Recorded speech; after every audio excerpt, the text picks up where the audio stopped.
Hey, we're watching another episode of the Whiskey Crusaders. We're very excited to have Emma here, so from Kilchoman, one of my favorite distillers in the entire world. So I'm going to turn over to Emma what we drink and just tell us a little bit the history of it and go through a bunch of expressions. For sure. So, hello, Emma from Kilchoman. So the Kilchoman Distillery is on the island of Islay, so that's the west coast of Scotland.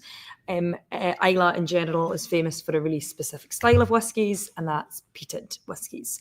So Kilchoman makes that sort of style of whiskey. The distillery itself is independently owned, it's family run, so it's owned by a man called Anthony Wills, and he runs the distillery with his wife and their 3 children. Anthony's kind of goal, the whole reason that Kilchoman basically exists, is because he wanted to make whiskey where every single bit of the process is done on the one site, barley to bottle. Awesome. So we're a farm distillery, we grow our own barley, we malt it ourselves, we distill it ourselves, we mature it ourselves, we bottle it ourselves, all on site. And that's really, really rare. Yeah. There's very few distilleries in Scotland that can claim to do such a thing nowadays. Yeah, especially nowadays. Yeah, you're not kidding. Because, yeah, you're a beautiful little farm there and making all this awesome stuff. We're excited. Yeah. Donna, good to see you there from Canada. So we're going to start out with Machir Bay, of course, because this is the standard. And so tell us a little about that, what the bay is and all that good stuff. So Machir Bay is a beach on Islay, very close to the distillery. If anyone's been to Islay, you may have been to Machir Bay. It's about 2 minutes from the distillery itself. The beach is absolutely beautiful. There is a reason you would name a whiskey after this beach. It is one of my favourite places, not only on Islay, but just in the world. It is absolutely beautiful. So this is like our flagship expression, the Machir Bay. It's what is most widely distributed all over the world. It is mostly matured in ex-American oak bourbon barrels and a small amount of Oloroso sherry casks as well. Awesome. Peated to 50 ppm, and it is 46% alcohol. It's beautiful. I love it. Really light and fresh. You get a lot of like lemon zest, a bit of citrus, and then it's got a nice kind of like salty peat smoke finish. So that saltiness comes from the fact, obviously, being on an island where the whiskey is made. That like salinity is infused into every single part of our process, and from the barley to the peat to the casks to the water, all of that. So it really embodies the flavour of like its environment, and that's the flavour of Islay. That's perfect. Don wants to know, did Kilchoman buy the Rockside Farm? Is that? Yeah. So the distillery is, as I say, it's a farm distillery. And even though Kilchoman was established in 2005, when we first started, we basically shared the farm with a separate family that did own it. And we rented the land or buildings from them, basically, and converted them into the still house, production areas, that kind of stuff. And in 2015, we bought the farm from them. They moved off Islay. They decided they wanted to leave. So we were given that opportunity. And now we own it all. Allowed us to expand a wee bit. So the distillery has gotten a little bit bigger, but still not massive. Because how big are like your stills and stuff like that? So our largest still that we have will be our wash still. And it can only fit 3,000 litres of spirit. So, or 3,000 litres of liquid to then make the spirit. Sure. They're tiny. They're absolutely tiny. To give you a bit of like perspective, the biggest distillery on Islay produces 6.5 million litres. Kilchoman produces 600,000 litres. So just a little bit small. Yeah, just a wee bit. So, but I mean that our goal is never to be massive. Like Kilchoman does have a ceiling, and I think that's because doing everything by hand traditionally, we're going to be really restricted to how much we can actually make using the methods that we do, which is. For us, it's fine. We want to keep those traditional aspects of the distillery. It's what we were founded upon. It's our ethos, our philosophy. So really important to us. All right. So I guess the next question. So you guys are the very first distillery in 125. I know there's Ardeno's been added since, but when you guys opened up, does everybody think you guys were crazy when they said, "Hey, we're going to open another distillery first time in 125 years"? Yeah. I think people just thought Anthony was just nuts, to be honest. And I mean. They're not wrong. He is a little bit mad, but in a good way. He had so much like love and passion for his idea, for his like creation, and I think he really dug his heels in when people kind of said that it was just insane what we were doing, because it made him want to do it even more. It made him want to achieve it even better. Yeah. And it was crazy for so many different reasons. It was crazy because, like you say, first distillery on Islay, 124 years. It was crazy because not basically 20, 30 years previous to Kilchoman opening, all the distilleries in Scotland were being closed. Right, because, yeah, sure. And even previous to that as well, there was distilleries closing left, right and centre because they were doing it in a way that was seen to be like difficult and costly and inconsistent. And then Kilchoman opened, basically wanted to do it like that. So everyone was like, well, it didn't work. Like, why are you trying that? And the distilleries that were reopening at the time, they were being reopened by large companies. So your like Diageo's, Pernod Ricards, Beams and Tories, which obviously revived the industry. It brought it back to life. Absolutely. But people were scared, thought that the only way a distillery could succeed if it had that kind of backing of a big company and the distribution of a large company, and the financial benefit of a large company. So there was so many reasons as to why Kilchoman, a lot of people thought was just really risky. Risky. I mean, I think in flavor-wise as well. Yeah, it's different, which is awesome, and I love it. It's very unique taste. I've never really tasted anything that is like Kilchoman. There's it's a nothing really like flavor profile. Really not. No. But I think in reality, Scotch stills in general, the better ones have been the small guys. That's from what I've had from all the small ones. It's been really great. And as you guys can see behind us, we might like this so just a little bit. There's just a few. You can't actually see them all. There's 3 levels deep. It goes 3 layers back. So we've got 19 different ones in here, which is not too bad. So, I'd say that's a pretty solid collection. So so what's the next one we should go to? So we can check out the next. I would say the 100% Islay is a good one to talk about. Perfect. So where are we both? So just to tell you all a little bit about the 100% Islay. This is basically our our reason for being, our reason for existing. Even though the Machir Bay, so the blue one, this one here, is distributed widely all over the world, the 100% Islay, which is this guy here, is the whiskey that we make entirely on-site barley to bottle. This is actually my first time ever had this. I have an unopened 5th edition in there. I just never got to open. This is the 12th edition. So we've released them in editions, as you might be able to guess, and that's just because doing every bit of the process ourselves, we want to make sure that we're not just trying to make one thing and we have to do that all the time, always the same. We can switch it up and do what we want, and that makes it really like. Do you want to pour this one? Or? Oh yes, please. I figured you did. A lot of diversity in the range of them. This makes up about 30% of our annual production, the 100% Islay range of whiskies, and that is what makes Kilchoman that just wee bit more special. Just doing that ourselves, everything on site, barley to bottle, and you can taste. This is like probably the most Islay whiskey to exist because every single bit of that process to make it is coming from. So is each edition totally different, or they kind of follow the same profile? Or I'd say there's a wavelength of like a similar note to them. They're always like kind of a lighter, more fresher style of our whiskey. They're also a lower peating level, so anything that's 100% Islay to date has been 20 ppm, whereas all of the rest of our whiskies to date have been 50 ppm. So the 100% is basically half the level of peating as opposed to anything else that we do. This specific one is obviously the 12th edition, and it is made entirely with bourbon barrels. So all fully matured American oak bourbon barrels. But the most recent edition we've done, which is the 14th edition, is made with a combination of bourbon and sherry casks. Oh, nice. So it's a completely different maturation. It's a different recipe. Now, do you guys use always the same bourbon distilleries, or is it just kind of whatever you guys are able to get a hold of? We generally want a consistent supplier for anything we're sourcing for making, especially because the bourbon casks will make a lot of our core stuff. So like Machir Bay, for example. So we need that consistency with it.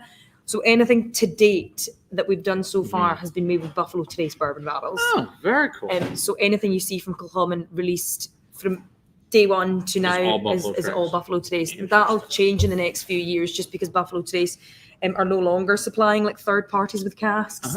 Where are they going to then? So it's basically they'll sell them to cooperages in Scotland, and we don't buy casks from cooperages. Okay, so you buy directly. So Okay. So we're now getting Jim Beam casks. So that's where they're all coming from now. Okay. Now, have you found a big difference in those? We really won't know for another few years. I mean, whiskey-wise, we're probably not going to find out for a few years because the change only happened in production about a year and a half ago. Oh, so it just happened. So so you're probably not going to taste the difference in the whiskies for a few years to come. But we've tasted the spirit, like compared the two side by side, and obviously tasted the spirit as I can't call it whiskey, but tasted the spirit as it's maturing in the casks. Anthony says he's not noticed a difference, but like there's no saying like the changes that could happen as they mature. Casks never do what you want, and they're so temperamental. Obviously the distilleries that will, like Buffalo Trace and Jim Beam, use different mash bills, different percentages, like, and they're not the same bourbon. But generally with bourbon casks, the wood is a lot more important than the bourbon itself.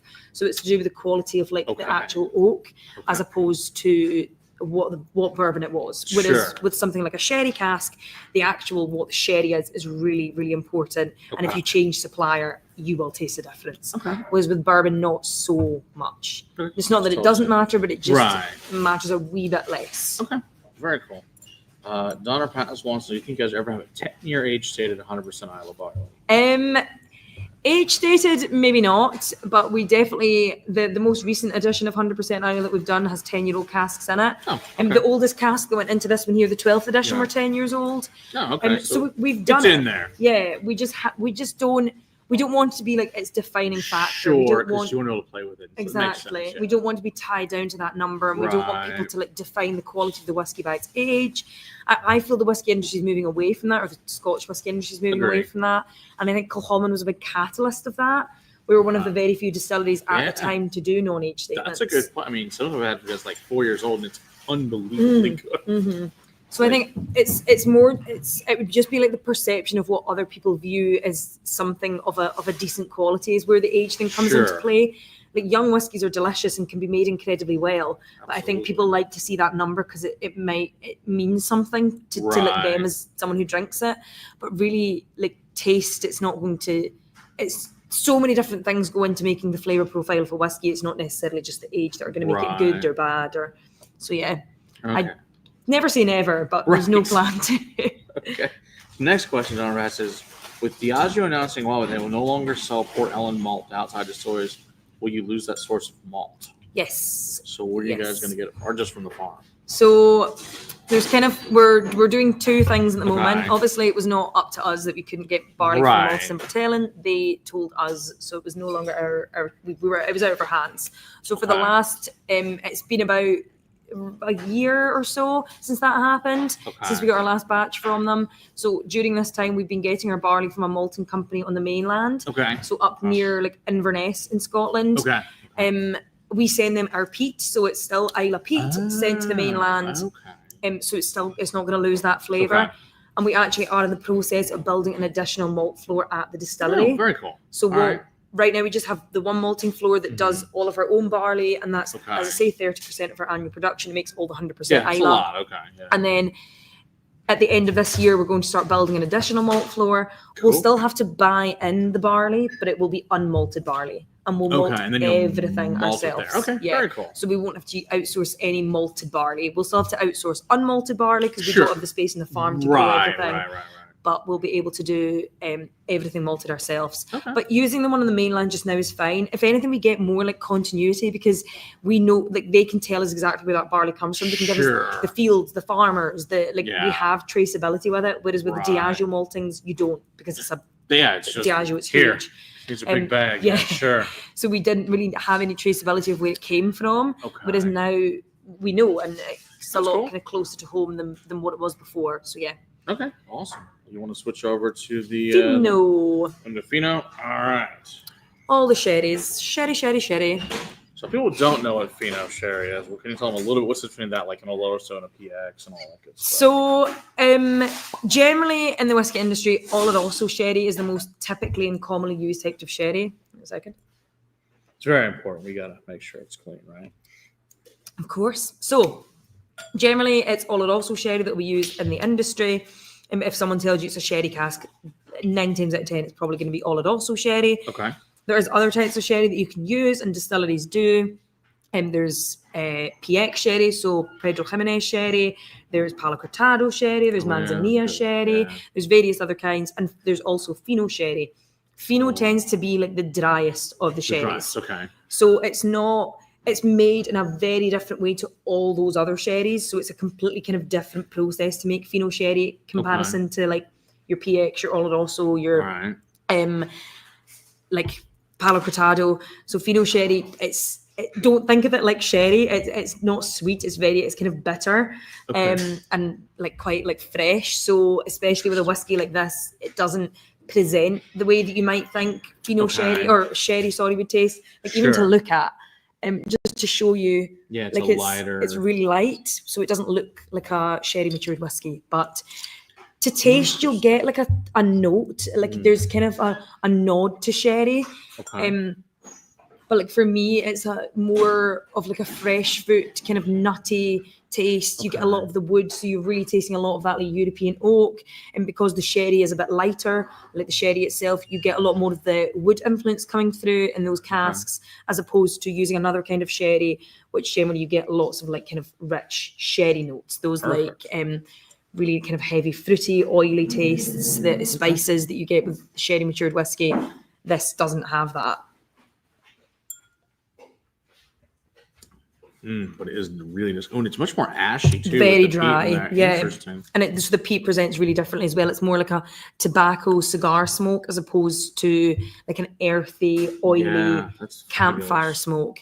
And you can kind of feel it's very like drying in your mouth, so you can feel like those like tannins, almost, which some people like, some people don't like. But I think it works really nicely in this setting. Another 50% alcohol and 50 ppm. So maybe the barley that we're buying.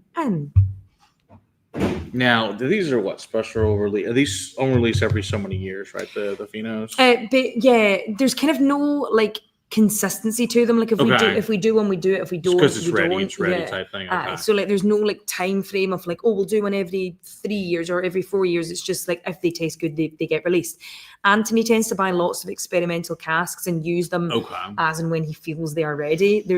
And that's just because we're a new distillery. We're only 20 years old. Like there's absolutely no chance that we could ever claim that we just know exactly what we're doing and we've tried everything and it's all perfect. So we're still, and so like you're trying it in real time as we're experimenting with it. Awesome. We're still learning things, learning what we like, learning what we don't like. And just because you use a cask once and love it doesn't necessarily mean use it the next time. And especially something like sherry, it tends to be really temperamental. They don't do what you want them to do. Right. No, it's delicious.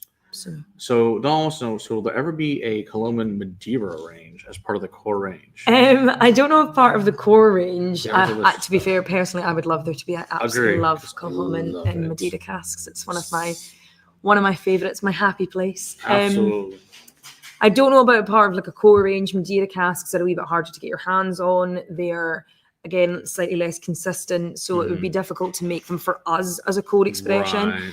Whereas like bourbon and sherry, we have a constant stream of that coming in. So we're able to, as a small distillery, it's very difficult to source cask directly because a larger company can obviously pay more money and they want more. We just want a small amount of casks. Right. So getting a consistent flow of casks isn't always the easiest thing in the world. Whereas for bourbon, obviously there is that industry for bourbon distilleries going to selling to Scotland, and as well as sherry casks, there's a whole industry for it. So core stuff for us will probably stay pretty like bourbon and sherry focused, and then it'll be the limited releases where you'll find those experimental things. So when you guys make like how many casks usually go into a bottle of like 15,000, 600? How many casks? That'll be slightly less casks because sherry casks are a lot bigger. So sherry butts. They're about 550 litres roughly. So I think the Fino sherry, if I can remember correctly, was 18 Fino sherry so casks. It's not huge. Yeah, it's a small one. I figured it was. Yeah. Very cool. All right, so let's see where we're going next after this. We're on to some US exclusives, I believe. Some rare things, some stuff I've not tried. Not that there's very many Kilchoman that I've not tried, but we have here a couple different ones. So we've got, I don't even know what that is. Okay, what is that? I don't even know what that is. Triskele. What is that? So it's not a type of cask. It's the name of this symbol on our bottles. Oh, okay. This is called a Triskele. That one. Okay, which is a beautiful symbol. There. Yeah, so the wee kind of Celtic symbol on our bottle, that's called a Triskele. And it's basically highlighting like the number 3. The number 3 in like Celtic history is really lucky. Okay. And this symbol, you can see it there, this like wee emblem that's on all, I can't turn it, it's backwards, there we go. That's on all of our bottles, all of our packaging, that's called a Triskele. And this bottling is made with 3 cask types. Okay. So that's why it's called Triskelly casks. So we got SCR, bourbon, and sherry. Yeah. Right. What kind of sherry are they in? Oloroso sherry. Oloroso. Okay. So let's have it together because I haven't had this one either.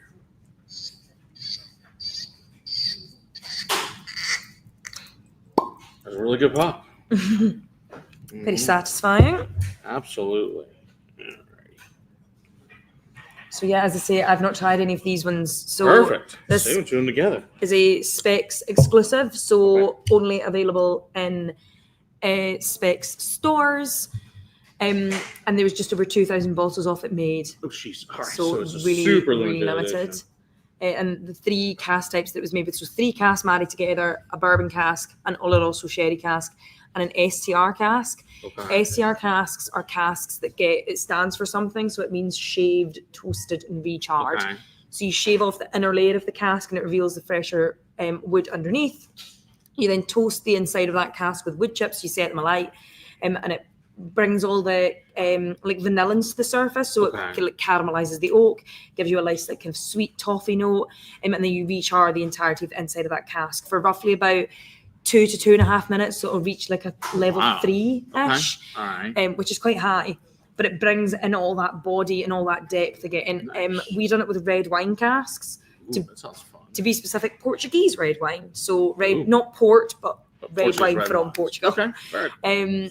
So you get all that nice kind of like summer fruit, red berry note from the red wine as well. It is quite subtle because it's the 3 casks. They kind of marry together. Like you get like, for me, like I can smell the red wine more than I can taste it. Okay. But then to taste, you're getting a lot more of that like STR influence itself, and then obviously like the bourbon and the little bit of oiliness coming through from the sherry. So it creates a lovely like, balance of flavour. This goes all over the place. That's really nice. That's good. So the real question is, if you are in Texas and can get this Specs, they still have a few of them for you to try. So nice and peppery, which is another thing that's quite distinctive with those STR casks because of the process they go through. That you can get that kind of like cracked black pepper note as well. Yeah. Wow. That's good. As the maybe be a little higher or lower on this one. 49.3. 49.3. Yeah. So pretty close. We just had because the black pepper makes it seem like it's hotter than the other one. Yeah, kind of. You can feel it like dancing in your tongue. Ooh, also, he had an 11-year Kilchoman Madeira. Wow, you had an 11-year version? I think the old server has like a 7. 7-year-old Madeira. That was Canada only Bluey Cideries. That sounds amazing. He's got the Canadian version of the STR 10-year 54.5. Very nice. There, Burbank. Good to see you. Lots of Canada exclusives. So how many different things you guys put out per year? So you guys put out a lot. Oh my gosh, I can't keep up. And a lot of it goes to like individual markets. So a lot of the things will not come past my desk for probably safe reasons. I would drink it.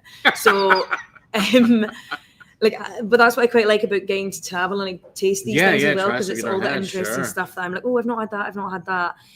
Generally in a year we will do we have like our standard stuff, our Machir Bay, our Sanaig, and then we'll do kind of 4 limited releases. 2 of those will be, or one of those will be 100% Islay release, and the other one will be a Loch Gorm, which is a whiskey that you'll taste in a wee minute. We'll get it a little bit, and then the other 2 will be something completely random. So 4 limited releases a year at the moment. Generally, that's roughly. Sometimes it's less, sometimes it's more. One will always be 100% Islay, and one will always be a Loch Gorm, and the other 2 will be random. But we experiment with loads of different cask types. Sweet. So to name a few, we've done rum, Madeira, as we spoke about, Sauternes, red wines, port, cognac, Calvados, tequila, mezcal, marsala, brandy, orange wine. So there's been so many different things, and that's like I mentioned. That's really when Kilchoman, because we're just trying to find what we like, find what we don't like. There's no kind of rules or tradition to stick to with Kilchoman because it's never existed before. So we don't know what it's meant to taste like. And for us, it's fun to do all this sort of stuff. Absolutely. I appreciate experimentation. Hopefully it's as fun for everyone else to taste. I think it's awesome rather than having just the same thing over and over. I think it's great. I know, you can kind of always find some fun stuff. But of course, the downside of that is that generally we'll do something once and then God knows when we'll do it again. Yeah, it's like hope you collected it because it's your SOL afterwards. Exactly. You've got to wait so long to then... Obviously, for it to, if we like it, we have to buy the casks again and then wait for them to mature. And then whiskey is a waiting game. You've got to be patient. All right, so next one is small batch. Is the port, bourbon, and sherry cask. Have you had this one ever before? Yes, but for the first time on this trip. Okay, So so literally perfect. this week. It was the first time I tasted it. See, these are really great. I appreciate your nice corks too. Because some distilleries, their corks suck. It's a very frustrating thing. That is the first time I've ever been complimented on our corks. I'll take that though. But there's just so many different things. I've never had one of your corks ever break, so it's great. Highest of praise, thank you. I read an entire video about how much I hate shitty corks. I'll tell the boys in the bottling hall that we're There very you pleased. go. Good job, guys. Good job. All right, so tell us a little about this one. So this one here is similar wavelength to the Specs one, but this is exclusive to the US. So you can find it only in this country, but not as exclusive to just one store or one shop or one state. You will find this in other places. So it's the United States small batch. Okay, so the difference is the port and the STR. Okay, yes. cool. So it's made with, again, 3 different casks, but bourbon, sherry, Oloroso sherry, and port. Okay. So ruby port as well, to be specific. So you're getting slightly different flavors from it. The port gives you more of like a nice kind of sweet creaminess. So it's got a lovely like mouth feel, very different to some of the other stuff. So you'll really get that like buttery viscosity with it. Yeah, as soon as only 2,550 of these were made. So if you guys want these too, be on the lookout. There's not many of those. No, we have lots of like small releases. I'm not opposed. They're all really great. I mean, get to be the club I don't love. So. And 47.7%, is it? Yes, yeah, 47.7. Yeah. Oh, delicious.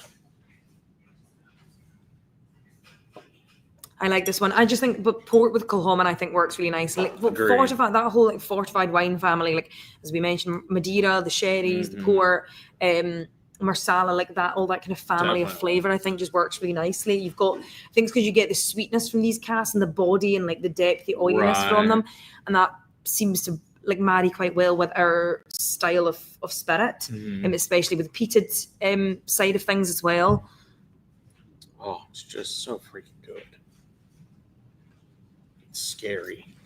So how many total different types of things cologne come out at this point? Of like, it's got to be like well over 100 at least. Yeah. Is it a couple hundred at this point? For sure. As I say, there's a lot of stuff that like I know I kind of maybe know it exists, but I've never like came across it. I've never tried it. And like back in the early days, so we only started doing like core whiskies. Machir Bay was our first code expression, and it didn't come out till 2012. But we started releasing whiskey in 2009. So there's a whole 3-4 years there where we just had like loads of limited releases. Sure. That makes total sense, yeah. And even since, we still only have 2 whiskies that we make that are unlimited, and that's Machir Bay and Sanaig. So everything else you see from is, if it's not the blue one, the Machir Bay, or the purple one, the Sanaig, it's a special release. So awesome. And that's due to our size, it's due to our age. We can't release loads and loads of stuff consistently the way that the bigger distilleries or the older distilleries can, because they have a lot more stock, a lot more access to things, and they know what they're like. They know what to expect. They know their flavor profile kind of inside out in all these different casks. We don't, because we've not done them before. A lot of these times it's our first time using them. Even now, 20 years in. Because it takes so long to mature something, and then you have to even decide at that point, do I like it? Do I want to leave it longer? Everything you're doing is really, a lot of the times, even now, it's like, this is the first time we've done this. It's wild. That Fino sherry, that was the first time we'd used Fino sherry in that, in a full maturation. So very cool. And that was in 2023 that one came out? Yeah, so only 2 years ago. That's wild. I know. Now this is your other standard, like you said, the Sanaig. Yes. So what's the main difference between the two, the Sanaig and the Machir Bay? So, I mean, you can probably tell by looking at it, the colour. It's a hell of a lot darker, obviously. And that tends to really attract people towards it. It is... So what does Sanaig mean? It's another beach. Oh, it's another beach. Yeah. Okay. So, like Machir Bay, it's another beach on Islay. No, I'm fine. I'm savouring this one here. I've tried Sanaig probably about 3 million times. I was like, I'm pretty sure you don't. I don't get to taste this as often. I was like, we'll keep the special ones. I can have Sanaig anywhere in the world. Still, it's delicious though. I love Sanaig. So it's made with a combination of bourbon and sherry casks, so like the Machir Bay, but the difference is just the ratio is flipped. So Machir Bay is 90% bourbon, 10% sherry casks. Okay. Sanaig is basically the opposite. It's 70% sherry casks, 30% bourbon barrels. Okay. So we just flip it around, and that gives you more of those kind of like nice dried fruits, warm spices. You get a different peaty consistency to it. This one is a bit more kind of earthy, oily. That's kind of what we wanted with them. They're made with the same base, so it's the same like genetic makeup, and that was the point. And for us, it means we can make these two whiskies consistently, even being a small distillery, and not have to adapt our entire process to make them. So they're made basically like virtually identically. If you were to read about both these whiskies in a bit of paper, they would sound, you would never expect to then look at them and see two completely different things. Sure. But to taste, to look at, to smell, they're incredibly different whiskies. Hey, Dustin, good to see you. Did the U.S. ever get a Casada release? I don't know about that one. I've heard of it. In the US. It would have put us in here. Here? It would have got sent here, but I never saw one. Sorry, guys. No, but obviously, like the US is massive for the start, right? And state to state there'll be different rules, regulations. So certain things will come to certain states and not others, and that's just because most of our whiskies are limited releases. We really have to like sparingly distribute them. Right. So we'll sell it to our importer in the US, and then they'll decide what distributors get it depending on like demand, popularity, regulations. So I know the Casado came here, but I couldn't tell you exactly where in the US it went to. Okay. Dustin wants to know what happened with Sanaig a few years ago. Now it's become 4 times darker than it used to be. We got more active sherry casks. Okay. So basically, Sanaig on average is about 5 years old. Okay. So maybe about 10 years ago, we got casks from, all of our casks come from the same bodega in Spain. It's Jose Miguel Martin in Jerez in Spain. And they gave us like a batch of really, really active casks. So the color of the whiskey like changed. And then because of that, we requested them. So we never used to ask for these specific style of casks. Okay. And they gave us this batch and we used them and people went mad for it. But I think because the color, I mean, the flavor should be the exact same, but it just had that. Just got a lot darker. Yeah. So now we do request those casks from them because people love the colour of it. They are delicious. So yes, it did get dark there for a while, and it still is. It's remained that colour. Okay. All right. I guess we'll go opposite to the next fun one here. Now this one you said it was an annual release. The lock roll. There we go. All right. And this is what, all sherry? Is that what this one is? Every year? Yes. So this is basically our fully matured sherry whiskey. It's an annual release, but accidentally. So we never intended for it to be as consistently available as what it is. Okay. We released it for the first time in 2014, and it was just called Sherry Cask Matured. And then people went nuts for it. People absolutely loved it. So we done it again the next year. Gave it a name, which is Loch Gorm, and we've done it we've released one every year since. Okay. It's always fully matured and all also sherry. And for this one here, I think this is the 2022 release. Yes, 2022. Yep. So there's been a few since, and they're all different. I wouldn't say the more recent ones are better than the older ones or vice versa. They're just all different. So it just really depends on your preference.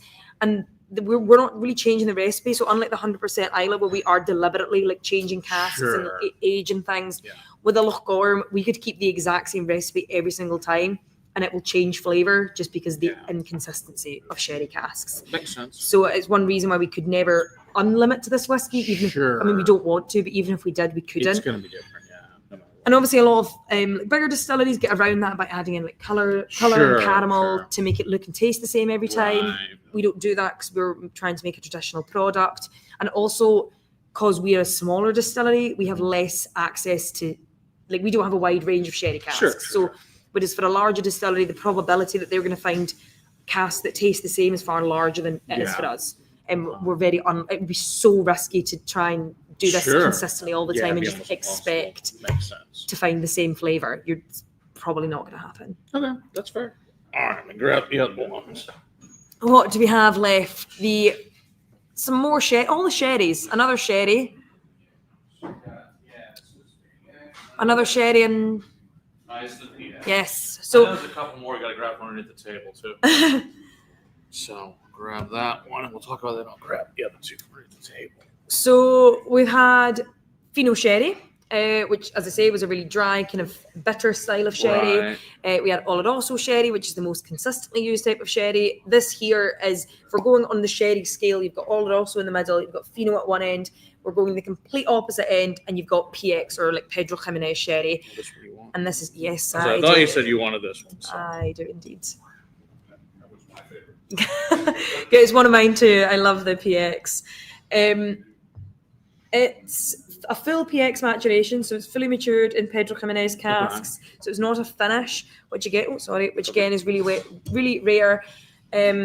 And this is going to be a bit more similar to Oloroso sherry, because, as I say, when you're making sherry, this and Oloroso will be made in similar ways.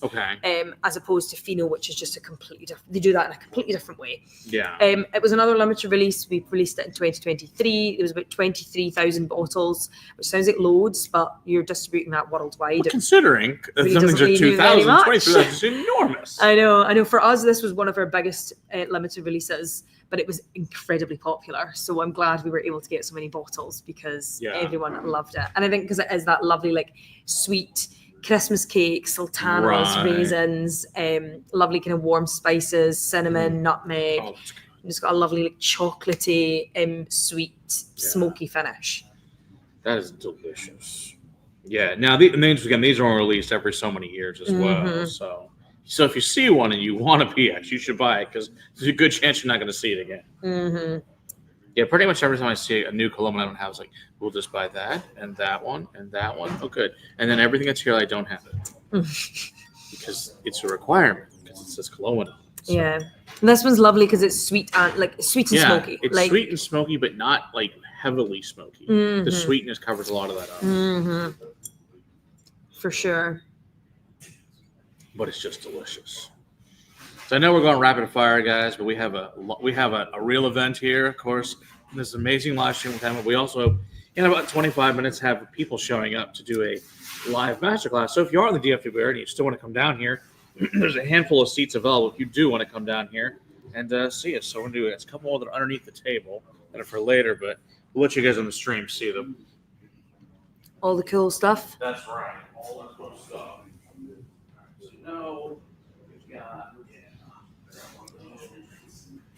So the next two are kind of things that might be familiar to you if you have obviously had Kilchoman in the past.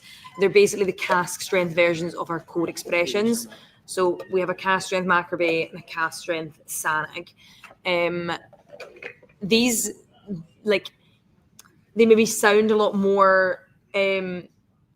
Which one's first? I would do Machir Bay. They maybe are a lot more exciting than they sound. I think people often underestimate the influence that, like, the strength of the alcohol can have. It can play a massive role when it comes to flavour. Huge role when it comes to flavour. So we done Machir Bay cask strength first a few years ago, and we just done Sanaig cask strength last year. So this was like what's it called, West Coast release of the cask strength, only we've done a few Machir Bay cask strength. A few. Okay. So there was one that was a US exclusive. There was one that was a Europe exclusive, or two that were a European exclusive. Sorry. And then we done one as a like Christmas edition distillery bottle, and that is this one. This was the Christmas edition distillery bottle. Beautiful. So it came out. I think this one was in 2022, I believe. Okay. And yeah, as I say, people generally do underestimate the influence that just like the ABV can have. It really can, because the alcohol carries flavour. The alcohol will hold all those esters, all the phenols and the peat. It will just hold everything together. It just bonds it all. So obviously, the more alcohol you have, the higher the number is. You just get so much intensity. It just elevates everything. It times it by 10. Especially if you like peated whiskey, you should definitely try cask strength peated whiskey, because the phenols just love alcohol and they'll just cling to that. And you just get so much layers. It just kind of keeps going and going and going. It's very intense. Absolutely. The Machir Bay cask strength specifically is, if you think normal Machir Bay is citrusy and lemony, then this is just, well, completely just below your palate. Yeah. That's the first time I have this. This is really good. Just lemon zest, and it's also so smooth. And again, that's a really big misconception when it comes to cask strength whiskey, is that it's going to burn or be harsh or heavy. It's not. That's 58.3. I would never would have guessed it was that high. 58.3%. It doesn't taste anywhere near that high. But it is dangerously drinkable. Yes, it is. And I thought that's down to it's the process, it's how you produce the alcohol. A lot of it's to do with distillation, a slow distillation that has lots of copper contact will smooth out the spirit, giving it, no matter what ABV it'll sit at, it'll be like smooth and drinkable in comparison to something that's put through your stills really quickly and is distilled like just instantly. You obviously get more alcohol that way and can produce alcohol quicker, but it will burn and be harsh and like bitter, and that's because it's not had that copper contact and that slow distillation to have that interaction with itself and the still. Like the ABV, it means very little to do with if it burns or not. The ABV is a lot to do with the flavor, though. A lot to do with the intensity. Absolutely. Yes, I'd agree. I know what it sounds. It does sound. Yeah, Donald says it tastes like a Moroccan salted preserved lemons. I will go with that, Donald. It's a beautiful explanation of what it tastes like. It's fantastic. Hey, Ross, good to see you. Moroccan salted preserved. I can't say I've had a Moroccan salted preserved lemon, but I will take your word for it. I'll say he's a big chef, so I okay. have no doubt he is correct. Yeah. All right, now this is one I've also never had. Which is I know, like I said, we're doing the rapid order here, but we're getting through because people are starting to show up, and so you guys can hear and all that good stuff. And then we'll pull one more to my cabinet because I know you like it. I want to drink it with you. So, all right,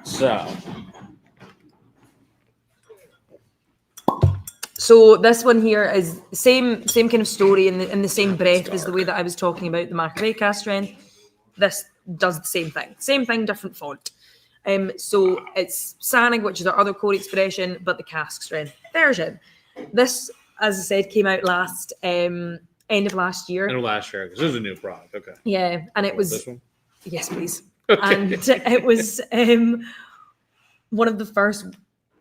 One of the first whiskies that I tried from Kilchoman, like in recent times, it really left me speechless. Cool. Like, I mean, I love everything that we do, but I know all of our whiskies good. I know we're always releasing good stuff. So I tasted this one thinking, oh yeah, it'll be another nice one. But then I had it and I was like, wow, like that is incredible. I really, really enjoyed it. Just really kind of blew me away. And I'm not often speechless. That's quite rare. Quite great. Oh, wow. So I'm slightly sad that it is a limited release because it is just insanely good. It just. Oh, jeez. Yeah. That's ridiculous. I know. Wow, that's pretty spectacular. Yeah. So as I say, I always expect us to do good things. I would never expect Kilchoman to release a bad whiskey. I love everything that we do, but just really, I think because I've gotten so used to us always having good stuff, then when you have something like this, it's like, oh my god, that's just that extra level of. Wow. And that's just changing the alcohol. That is still a average 5-year-old, 70% sherry casks, 30% bourbon barrels, married. So it's the same recipe, same vatting as regular Sanaig, but just normal Sanaig is 46%.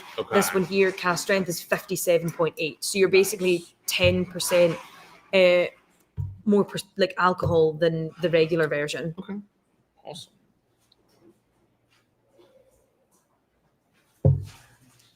Well, that's stellar. Well, I know we talked about this earlier, so I'm going to grab the Madeira so we can have that together. Ooh, delicious. It seems silly not to since it's behind us. Opening the magic cabinet. That's right, the magic cabinet.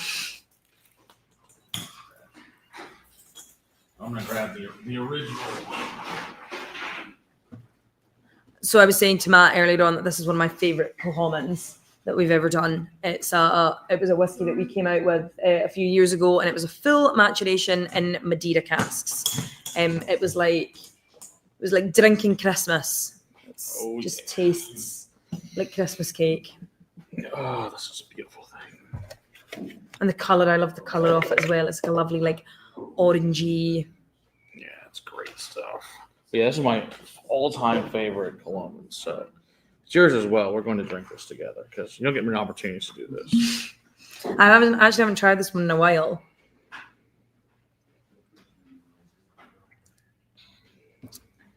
There we go. Thank you very much.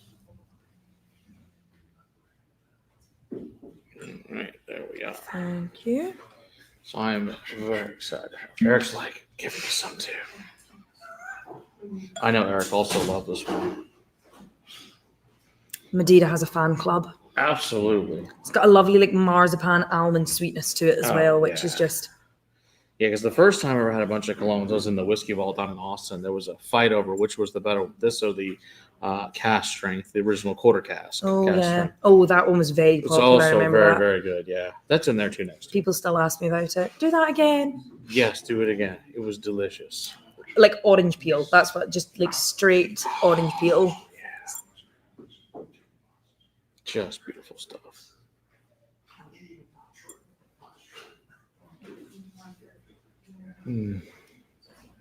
Doesn't get a whole lot better than that. And like burnt sugar and It's glorious. Yeah, this one comes in at 50%. So, yeah. yeah, I just loved it. Still do. Absolutely.